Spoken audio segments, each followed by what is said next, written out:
Baik, kali ini kita akan membahas tentang teori konflik sosial, pemetaan konflik Sipabio.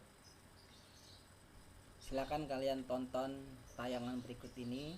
Ya, setelah kalian tonton, baru kita akan membahas tentang headline berita. Di sini ada berita tentang banyak warga menolak pemakaman jenazah positif COVID-19. Nah, kemudian para tenaga medis juga yang memakamkan dihadang, kemudian dilempari batu. Nah, jadi artinya dalam hal ini ada muncul masalah baru terkait dengan konflik sosial. Nah, yang bisa dikaji dengan sudut pandang sosiologi. Nah, di sini pemetaan konflik Sipabio itu adalah pertama harus mencari sumber konflik, source-nya. Nah, di sini masalahnya nih apa nih, ya?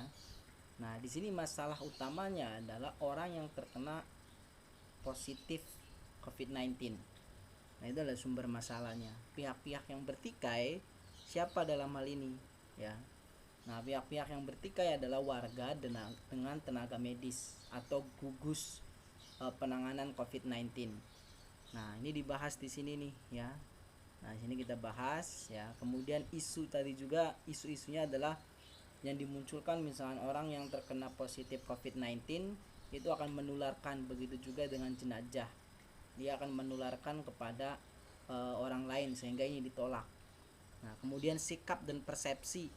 Nah, sikap dan persepsi dalam hal ini warga itu melihat orang yang positif corona ini sebagai masalah dan harus ditolak, padahal itu adalah termasuk warga mereka sendiri. Nah, kemudian perilaku dan tindakan. Nah, tindakannya apa? Di situ misalkan kayak melempari batu, warga menolak, warga protes, kemudian tenaga medis juga dalam hal ini dituntut untuk melakukan protokol pemakaman. Nah, di sini intervensinya apa? Campur tangan. Nah, campur tangan dalam hal ini ada pihak lain yang ikut-ikutan. Nah, di sini kan sebenarnya antara tenaga medis, ya, antara tenaga medis dengan warga. Maka perlu adanya aparat kepolisian yang campur tangan. Bisa lurahnya, bisa Linmas, Babinsa, Bimaspol. Nah, itu ikut campur dalam hal ini. Yang terakhir adalah outcome-nya, ya. Nah, hasil akhirnya bagaimana nih konflik antara warga dengan orang yang positif ini bagaimana? Nah, perlu ada penjelasan dari sini kepada warga bahwa orang yang sudah meninggal dalam tempo kurang lebih sekitar 9 jam kemudian sudah ditutup rapat itu sudah tidak lagi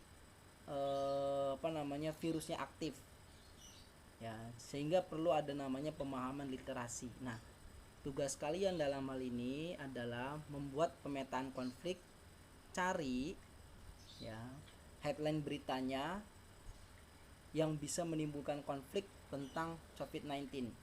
Kemudian paste di sini dan berikan analisanya seperti tadi yang saya jelaskan dalam bentuk tulisan. Singkat, padat, dan jelas. Itu aja. Terima kasih.